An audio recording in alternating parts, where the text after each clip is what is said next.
Paper ప్రకటన మట్టికి sir 1950 మద్దతు ధర అని గవర్నమెంట్ చెబుతుంది క్వింటాల్ ఒక ఇంటికి. అయితే 75 కేజీల బస్తా 1750 రూపాయలు కొనుగోలు చేయాలా. కానీ ఎక్కడ కూడా దాఖలాలు కనిపించడం లేదు. రైతులు ఉన్నటువంటి ఇబ్బంది పరిస్థితిని బట్టి 1400కి అమ్ముకోవాల్సిన పరిస్థితి, 1400 మేము కొనుగోలు చేయమని మిల్లర్లు అది కూడా వాళ్ళ దగ్గరికి తీసుకెళ్లాలని చెప్తున్నారు. మాకు వచ్చేపాటికి ఇలా కొట్టుబడి కానీ గోతం కానీ ఇవన్నీ మళ్ళీ ఛార్జింగ్లు కానీ 130 నుంచి 140 రూపాయలు ఖర్చు అవుతుంది ఎక్స్ట్రా బస్తాకి. వాళ్ళు అక్కడ తోలుకొస్తే మిల్లర్ మేము తీసుకుంటామనే పరిస్థితి. కానీ ఇదే పోయిన సంవత్సరం ఇదే కళాల్లోకి వచ్చి 1900 రూపాయలు కొట్టుకొని వెళ్ళిపోయారు మిల్లర్స్. ఈరోజు మిల్లర్స్ ఎవరు కూడా సముఖంగా లేరు.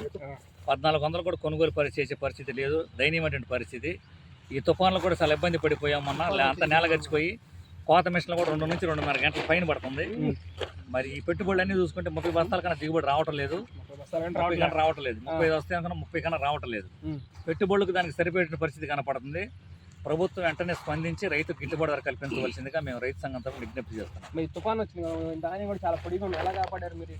కాపాడామంటే చేలో నీరు ఎలగొట్టేసేసి నీరు లేకుండా ముందుగానే జాగ్రత్త పడిపోయినా కానీ వాటర్ లేకుండా చేసాం చేలు, లేకపోతే అదంతా మొలకొచ్చేసి. ఇప్పుడు మొత్తం పొడిగానే ఉంది కదా, మరి వీటికి కూడా తేమ లేదు, ఏమి లేదు. వాటికి కూడా 1750 ఇవ్వట్లేదా? లేదు సార్, 1750 కనీసం ఇవ్వాలని చెప్పేసి చెప్తున్నారు కదా. 1750 రూపాయలు వాళ్ళు వచ్చుకుంటే మేము ఇస్తామయ్యా, రెడీగానే ఉన్నాం. కాకపోతే వాళ్ళు ధర మిల్లర్స్ మా దగ్గర కొంటలేదు. మరి అదే మనం రైతు భరోసా కేంద్రాలు తీసుకెళ్ళామనుకో వాళ్ళు తేమ శాతం అంటాడు, మట్టి అంటాడు. ఏం లేదు, లేకపోయినా కానీ వాళ్ళు మిషన్ పెట్టి చూస్తారు. అన్ని కోతలని అయ్యని పెడతా ఉంటున్నారు, ఇబ్బందులు పెడుతున్నారు రైతుల్ని. అలా లేకుండా డైరెక్ట్ గా కొనుక్కొని వెళ్తే మాకేంది ప్రశాంతంగా ఉంటాం కదా, అది పరిస్థితి. మరి ఇటన్ని నిల్వ చేయాలని మాకు ఇదే నిల్వ చేయాలి. అవును, గత సంవత్సరం మట్టికి మంచి రేట్ వచ్చింది, బాగా ఆనందంగా ఉన్నాం. ఈ సంవత్సరం బట్టి దయనీయమైన పరిస్థితులు, రైతు గిట్టుబాటు ధర లేనటువంటి పరిస్థితి.